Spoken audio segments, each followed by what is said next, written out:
So we are in a very precarious position in this country. We need political change, but we also need the resolve to resist.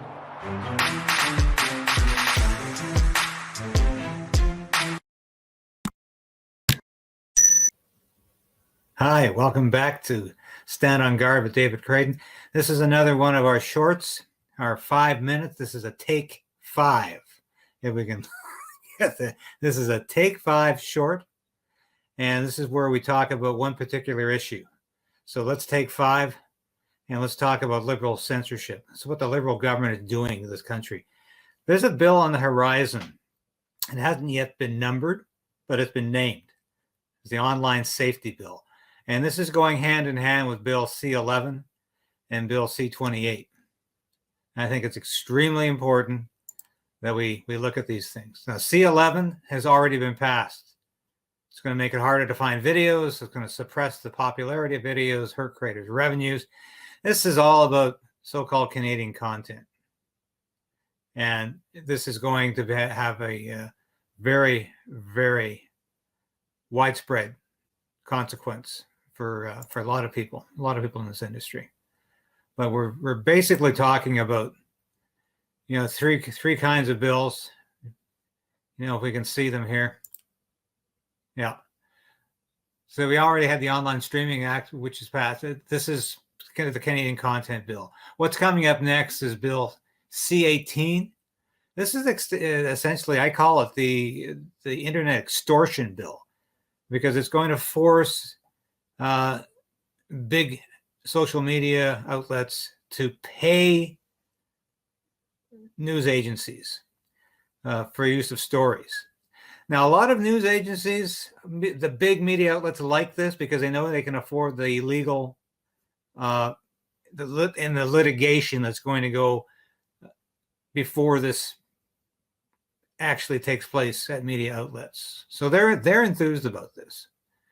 Like, I know Post Media has already said that they want this to happen. But new media doesn't, because they really can't afford to litigate. And so it's going to have a very, very bad effect.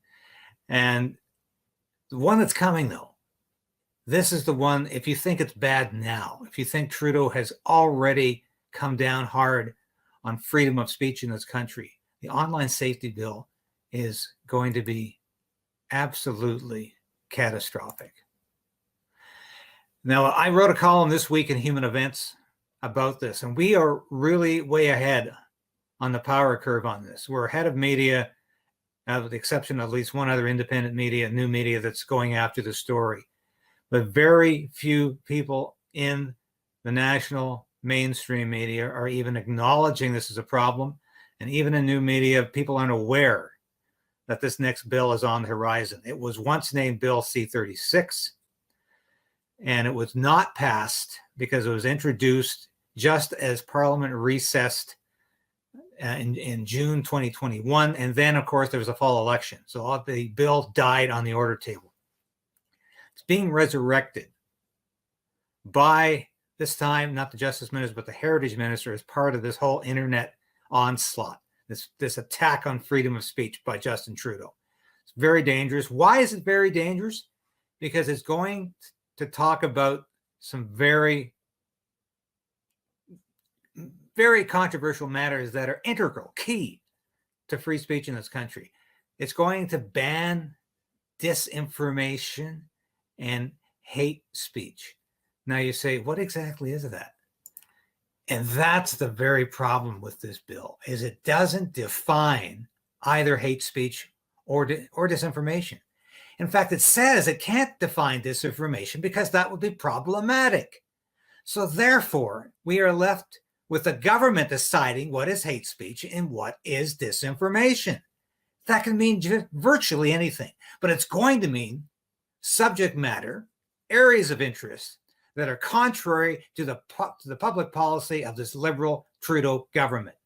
It is going to help Trudeau clamp down even further on free speech. You don't like something Trudeau does, it becomes hate speech. You report the news objectively, that becomes disinformation if it doesn't sync with what the talking points of the Liberal Party are.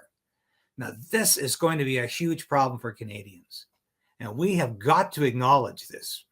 We've got to acknowledge that this is going to be a huge problem. Now, at the Liberal convention, I want to also bring this up.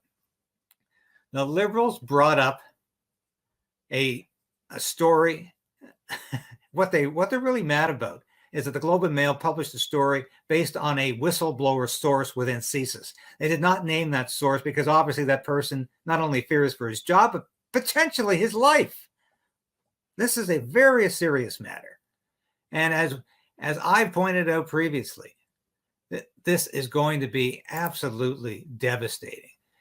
And I want to point to the work of a law professor at the University of Ottawa, Michael Geist, who fought Bill C-36, and he's gearing up to fight this legislation, this online safety legislation, because it is nothing less than the muzzling of a free press, the muzzling of a free internet in this country.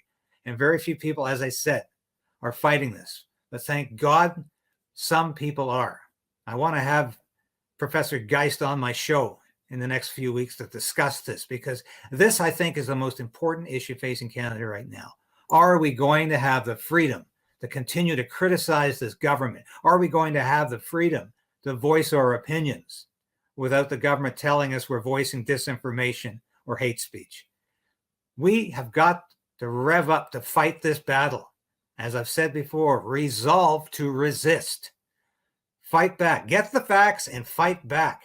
Read the column that's in Human Events this week that I've already cited. Read everything you can about this bill, because it is going to decimate our ability to speak freely in this country. I think this is the issue of the hour. And we have got to do something about this. And if we don't, we're going to be losing our freedom in this country. So, for Stand on Guard with David Krayden, I'm David Krayden. This has been a take 5 moment. I want you to take more than 5 to consider the dangers to free speech in this country and exactly where we are going. If we don't consider where we're going, we're not going to have a future.